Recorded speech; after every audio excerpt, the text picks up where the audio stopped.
Chinese মার্কেটে সদ্য launch হওয়া রিয়েলমি V60 প্রো স্মার্টফোনটি পাওয়া যাচ্ছে আমাদের দেশে, ওটাও আনঅফিসিয়াল ভাবে। কারণ বর্তমানে আমাদের দেশের বাজারে এই সময়টাতে এসে চাইনিজ ফোনগুলো নিয়ে একটা প্রতিযোগিতা লেগেছে, কোন সব সবার আগে ফোনটি আনবে। তবে কত টাকা দিয়ে আনলো সেটা মাইনে রাখে না, কারণ স্মার্টফোনটি যে বেস ভেরিয়েন্টে রয়েছে 12GB RAM 256GB internal storage, সেটা প্রাইস কিন্তু আমাদের দেশের বাজারে আনঅফিসিয়াল ভাবে রাখা হয়েছে 26 কিংবা 30,000 টাকা প্রাইস পয়েন্টের মধ্যে। তবে এই প্রাইস পয়েন্টের মধ্যে স্মার্টফোনটা কেনা আসলে কতটাই যুক্তিগত হবে সেটাই জানাবো আজকের এই ভিডিওতে।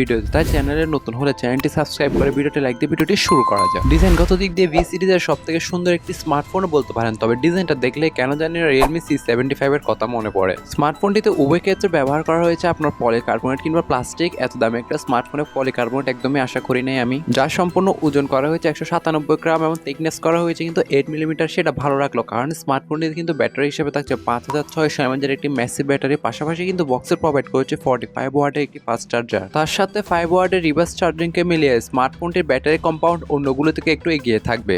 পাশাপাশি স্মার্টফোনটির বডি কম্পাউন্ডটিও কিন্তু ব্যাটারির সাথেই রান করতে যাচ্ছে, কারণ স্মার্টফোনটিতে এবার IP68 আর IP69 উভয়ের কিন্তু রেটিং থাকছে। তাই এক কথায় আপনি স্মার্টফোনটিকে ফুললি ওয়াটারপ্রুফও বলতে পারেন, যেটি আপনি 2 মিটার পানিতে 30 মিনিট পর্যন্ত ভিজিয়ে রাখতে পারবেন। তাই সেই ক্ষেত্রে আপনি ডিজাইন বলুন কিংবা ব্যাটারি সেকশন বলুন, গ্রাহককে একটা অতির আগ্রহে রাখবে, সেটা স্বাভাবিক। তবে যখনই আপনি ডিসপ্লে কম্পাউন্ডমেন্টে আসবেন, কারণ স্মার্টফোনটিতে ব্যবহার করা হয়েছে 6.67 ইঞ্চি মাপের HD+ রেজুলেশন একটি 120Hz রিফ্রেশ রেট যুক্ত IPS LCD প্যানেল। মূলত এই টাইপের ডিসপ্লে কিন্তু আমরা 10 কিংবা 15,000 টাকা প্রাইস পয়েন্টের মধ্যেই দেখে থাকি। পাশাপাশি 264 ppi ডেনসিটি আর 20.9 এসপেক্ট রেশিও থাকায় ডিসপ্লে কালার ক্যালিব্রেশনের কথা বললে এই প্রাইস পয়েন্টও অন্য 10টার থেকে অনেকটাই পিছিয়ে বলতে পারেন। মূলত আমরা এরকম ডিসপ্লে কিন্তু 10 কিংবা 12,000 টাকার স্মার্টফোনগুলোতে দেখে থাকি, এই 30,000 টাকা প্রাইস পয়েন্টের স্মার্টফোনগুলোতে না। আসলে বুঝলাম না সেক্ষেত্রে রিয়েলমিটা কি করলো, যেটা out of the box Android 14 নিয়ে রান করতে যাচ্ছে, যার ব্যাকএন্ডে থাকছে রিয়েলমি UI 5.0। আর এর পারফরমেন্স সেকশন নিয়ে কথা বললে এখানে আনস্যাটিসফাইড করবে স্বাভাবিক, কারণ মিডিয়াটেক ডায়মন্ডসিটি 6300 মতন একটা প্রসেসর এই প্রাইস পয়েন্টে কিন্তু একদমই আশা করি নাই আমরা, যেটি আপনার 6nm বেস্ট একটু অক্টাকোর প্রসেসর। পাশাপাশি ম্যাক্সিমাম ক্লক স্পিড হচ্ছে গিয়ে আপনার 2.4 GHz। পাশাপাশি জিপিইউ হিসেবে থাকছে Mali G57 MC2, যেটা খুবই কমন।